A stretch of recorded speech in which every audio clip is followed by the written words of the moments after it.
नमस्कार दोस्तों। झनक और अनिरुद्ध की कहानी अब एक ऐसे मोड़ पर पहुंच चुकी है जहां प्यार और साजिशों की जंग अपने चरम पर है।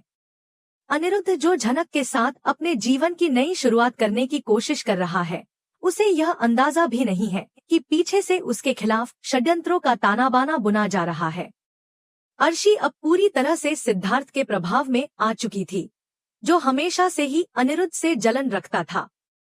दोनों मिलकर अब अनिरुद्ध को मानसिक और सामाजिक रूप से बर्बाद करने की योजना बना चुके थे। अर्शी का दिल जल रहा था और उस आग को सिद्धार्थ जैसे चालाक व्यक्ति ने और भड़का दिया। सिद्धार्थ ने अर्शी को यकीन दिलाया कि अनिरुद्ध उसकी जिंदगी को नरक बना चुका है और अब उसे बदला लेने का समय आ गया है। अर्शी अब खुलकर कहने लगी थी कि वह सिद्धार्थ के साथ बहुत खुश है। उसने अनिरुद्ध को ताने मारते हुए कहा कि वह तो बस एक मामूली इंसान है, जो उसे कभी वो खुशियां नहीं दे सका जो अब सिद्धार्थ दे रहा है। अनिरुद्ध को यह सब सुनकर गहरा आघात लगा, लेकिन उसने खुद को संयमित रखा।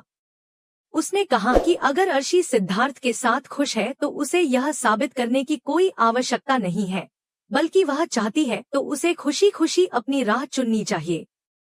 अनिरुद्ध ने अपने पुराने घर को छोड़ दिया, उस घर को जहां कभी उसने और अर्शी ने मिलकर कई सपने देखे थे। वहीं दूसरी ओर झनक उसकी जिंदगी में उम्मीद की एक नई किरण बनकर आई थी।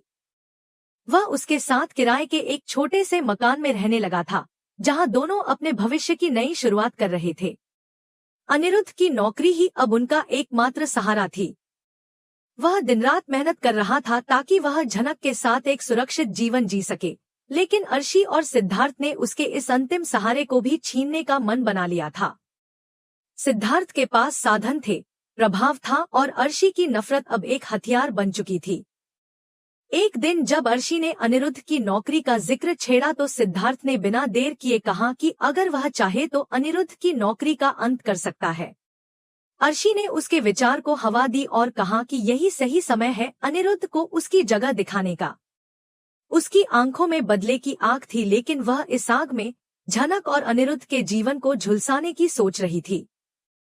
इस बीच अर्शी के पिता विनायक को यह सब बहुत खल रहा था।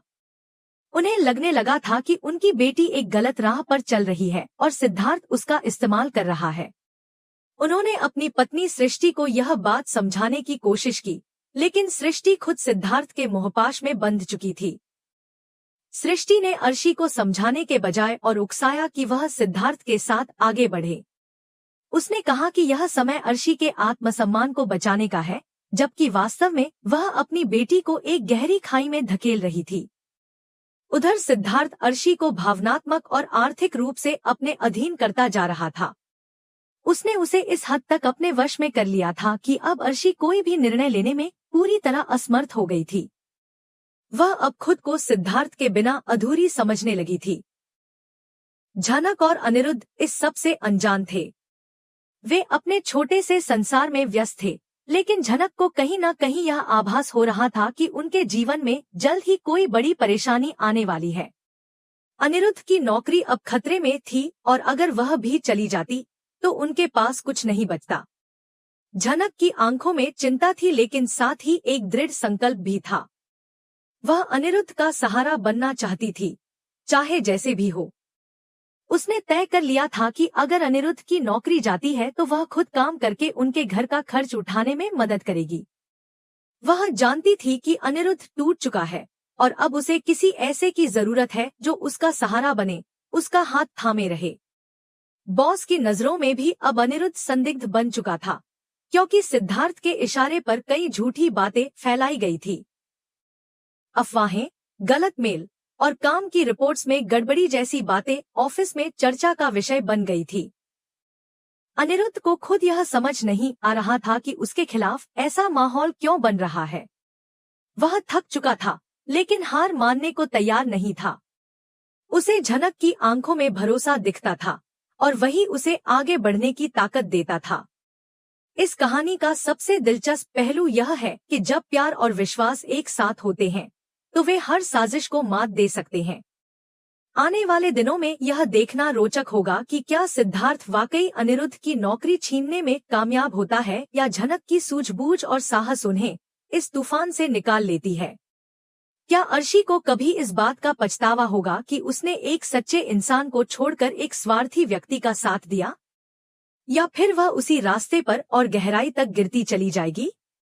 यह रिश्ता अब सिर्फ प्रेम का नहीं, बल्कि संघर्ष और विश्वास का प्रतीक बन गया है। झनक और अनिरुद्ध की यह कहानी अब सिर्फ एक जोड़ी की नहीं, बल्कि उन सभी के लिए प्रेरणा है जो मुश्किलों में भी एक दूसरे का हाथ नहीं छोड़ते। अर्शी के मन में इस समय सिर्फ एक ही सवाल गूंज रहा था, क्या सिद्धार्थ वाकई उससे प्यार करता है या वह सिर्फ अनिरुद्ध से बदला लेने के लिए उसका इस्तेमाल कर रहा है? उसने खुद को समझाया था कि अब वह सिद्धार्थ के साथ खुश है, लेकिन यह खुशी कितनी सच्ची थी, इसका अंदाजा उसे खुद भी नहीं था। सिद्धार्थ ने उसे भले ही सपनों की दुनिया दिखाने की कोशिश की थी, लेकिन अंदर ही अंदर अर्शी की बेचैनी बढ़ती जा रही थी। वह सोच रही थी कि क्या वह सही दिशा में जा रही है या फिर एक गहरी भूल कर चुकी है। तभी कहानी में एक अप्रत्याशित मोड़ आया जब उसका और सिद्धार्थ का अंतरंग वीडियो सोशल मीडिया पर वायरल हो गया। एक सामान्य दिन की तरह जब अनिरुद्ध के घर में सब अपने कामों में व्यस्त थे, तभी एक झटका देने वाली खबर ने सबको हिला दिया। एक व्हाट्सएप ग्रुप पर अर्शी और सिद्धार्थ का निजी वीडियो तेजी से फैलने लगा। तनुजा और शुभो जब तक समझ पाते, तब तक वीडियो उनके मोबाइल स्क्रीन पर दिख चुका था। तनुजा के हाथ से फोन गिर पड़ा और शुभो गुस्से से कांपते हुए बोले, यह वही लड़का है जिससे मिलने से अर्शी हमें मना कर रही थी। पूरा घर जैसे जड़ हो गया। तनुजा की आंखों में आंसू थे, लेकिन उसके शब्दों में आग थी। वह चीखी, हमने तुझे बेटी से बढ़कर माना और तूने हमारा भरोसा रौंद दिया। शुभो की आंखों में गुस्से और शर्म का तूफान था। उन्होंने बिना देरी किए नौकरों से कहा कि अर्शी का सारा सामान पैक किया जाए। अर्शी ने खुद को बचाने की कोशिश की, सफाई दी, गिड़गिड़ाई, लेकिन शुभो ने एक भी बात नहीं सुनी। उन्होंने साफ कहा, तू अब इस घर की नहीं रही। हमने तुझे अपनाया था, लेकिन तूने हमें बदनाम कर दिया। तनुजा ने भी कठोर स्वर में कहा कि अब इस घर में उसके लिए कोई जगह नहीं बची। अर्शी को बाहर निकालते वक्त पूरा मोहल्ला तमाशा देख रहा था। उसकी हालत देख पड़ोसी आपस में फुसफुसा रहे थे। अनिरुद्ध दरवाजे पर खड़ा सब कुछ चुपचाप देख रहा था। जब अर्शी ने उसकी तरफ देखा तो वह उसकी आंखों में एक आखिरी माफी की गुहार थी। लेकिन अनिरुद्ध की आंखों में न तो कोई ममता थी, न दया, सिर्फ गहरी नफरत और ठंडा गुस्सा था। उसने ठोस आवाज में कहा, हम तलाक लेने वाले थे, लेकिन तूने उससे पहले खुद को गिरा दिया। अब तेरे लिए मेरे दिल में सिर्फ घृणा बची है। शुभो ने अर्शी को पीछे धकेला और वह सड़क पर गिर गई। राह चलते लोग रुककर उसे देख रहे थे, उसकी दशा पर हंसी और ताने कस रहे थे। जनक अंदर खड़ी थी, उसकी आंखों में आंसू थे, लेकिन उसका चेहरा शांत और दृढ़ था। अनिरुद्ध उसके पास आया, उसका हाथ थामा और कहा, झनक, तूने हमेशा मेरे साथ सच्चाई निभाई, अब तेरा हक तुझको मिलेगा। झनक ने धीमी आवाज में कहा कि उसे किसी की बर्बादी से खुशी नहीं है, वह सिर्फ सुकून चाहती है। अनिरुद्ध ने उसे गले लगाया और बोला, अब हमारा नया जीवन शुरू होगा, जिसमें न झूठ होगा, न साजिश। उसी समय एक काली एसयूवी सड़क के किनारे आकर रुकी। उसमें से सिद्धार्थ उतरा और अर्शी की ओर बढ़ा। वह कुछ क्षण खामोश रहा, फिर मुस्कुराकर बोला, लगता है अब तेरे सारे रिश्ते खत्म हो गए हैं। अर्शी ने आंसू पोंछे और थरथराती आवाज में पूछा, अब क्या करूं मैं? सिद्धार्थ ने शातिर अंदाज में कहा, अब असली खेल शुरू होगा। चल एक नए शहर, नई पहचान के साथ। वहां तुझे प्यार और पैसा दोनों मिलेगा।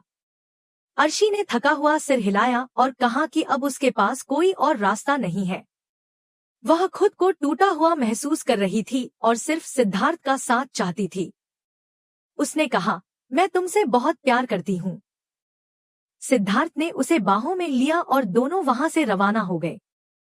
उधर अनिरुद्ध और झनक ने शादी का फैसला किया। इस बार कोई चुपके या मजबूरी में नहीं, बल्कि पूरे रीति रिवाजों और धूमधाम से। शादी की तैयारियों की चर्चा पूरे शहर में होने लगी। मीडिया को भी इस शादी की खबर मिली और विनायक ने एक आधिकारिक बयान जारी किया, जिसमें उन्होंने अर्शी और अनिरुद्ध के तलाक की पुष्टि करते हुए उनके बीच की कानूनी प्रक्रिया की जानकारी दी। उन्होंने स्पष्ट किया कि अब अर्शी का अतीत पूरी तरह खत्म हो चुका है और अनिरुद्ध एक नई शुरुआत कर रहा है। विनायक को अपने किए पर अफसोस था। उन्होंने महसूस किया कि उन्होंने अर्शी को कभी सही रास्ते पर नहीं ले जाया, बल्कि सृष्टि के बहकावे में आकर उसे और बिगाड़ दिया। अब जबकि सब कुछ सामने आ चुका था, उन्होंने खुद को और अपनी बेटी को समाज की नजरों में गिरता हुआ देखा। अब यह देखना बाकी है कि सिद्धार्थ वाकई अर्शी के लिए सच्चा साथी बनेगा या फिर यह उसके लिए एक और धोखे की शुरुआत होगी। क्या अर्शी को उसके कर्मों की सजा मिलेगी या वह एक बार फिर खुद को बचा लेगी? और क्या अनिरुद्ध और झनक का यह रिश्ता आने वाली मुश्किलों से मजबूत होकर और निखरेगा या फिर किसी नई साजिश का शिकार बनेगा? हर मोड़ पर यह कहानी और रोमांचक होती जा रही है, इसलिए जुड़े रहिए और आगे की घटनाओं को जानने के लिए हमारे साथ बने रहिए।